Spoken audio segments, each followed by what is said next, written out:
Eddie Jaku was born as Abraham Jacobowitz in Leipzig, Germany in the year 1920.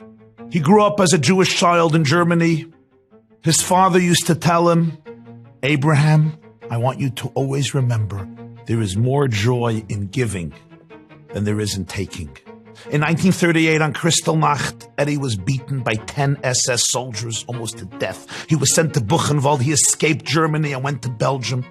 When Hitler invaded Belgium, he was placed on a train to go to Auschwitz. He stole a hammer and screwdriver from the platform, and over 9 hours on the train, he managed to unscrew the flashboards of the carriage, and he escaped back to France and Belgium, reunited with his family, which also escaped from Germany. But in 1943, the Gestapo discovered the hiding place of the family, and they put them all on a train to Auschwitz.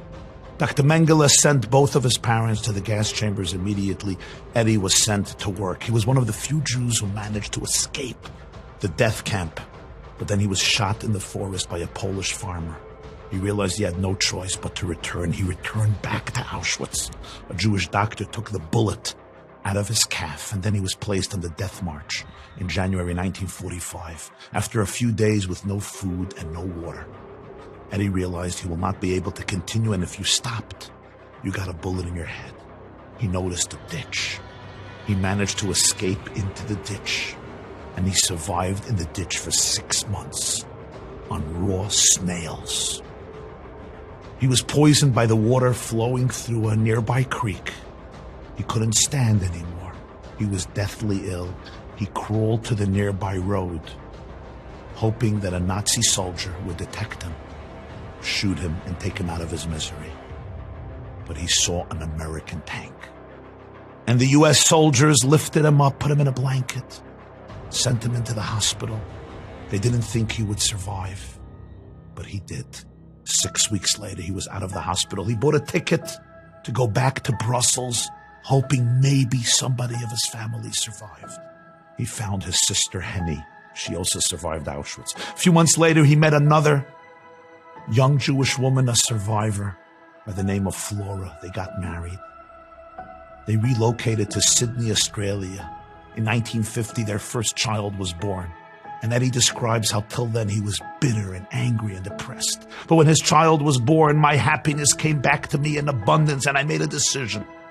I'm going to live a happy life full of gratitude and kindness. I'm going to be polite and sensitive and compassionate and empathetic, and I'm going to help bring kindness to the world.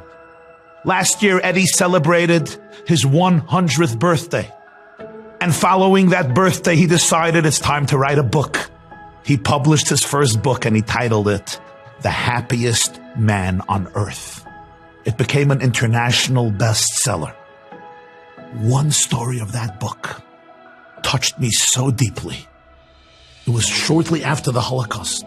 He's just lost most of his family. He was living in a flat in Belgium, and he opens up a newspaper, and he reads about 2 Jewish girls who tried to commit suicide. They jumped off a bridge in Brussels. They tried to fall on a barge, but instead they fell into the water. They survived. They were arrested, and they were put into a mental hospital. Eddie decided, I have to help these 2 girls. And despite the fact that he had nothing, literally, he lost everything or almost everything, he went to the hospital. The conditions were appalling, and he met these 2 girls, and he realized they are perfectly normal and balanced, intelligent and wonderful people. But they lost their entire family. They have been in Auschwitz and Birkenau. Everybody was murdered, and they simply did not want to live. They did not have the stamina, the desire to continue to live, so they decided to take their lives. And he met with the head of the hospital. He says, these girls don't belong here. Let me take care of them. Let me nurture them back to health. Besides that, the conditions here are horrific for anybody. If you come in normal, he said, you go out 3 months later mad. The guy let him take them. He took them to his flat where his sister was as well. And he encouraged them. He fed them and he nurtured them. And being also a survivor of Auschwitz, he can empathize with them. And finally, he managed to give them back that hope and that vigor and that inner fortitude and resilience they needed. And they went on to marry Jewish husbands and build beautiful families. And he maintained a connection with them. And Eddie writes, then I finally managed to experience what my father told me as a youth. Abraham, there's much more joy in giving than there is in taking. And when I saw these two beautiful girls come back to life, I realized that even in the depths of darkness, you can see miracles. And if you don't see miracles, you can become the miracle. And you can create the miracle by giving life and hope and kindling a flame of love and faith in the heart of darkness.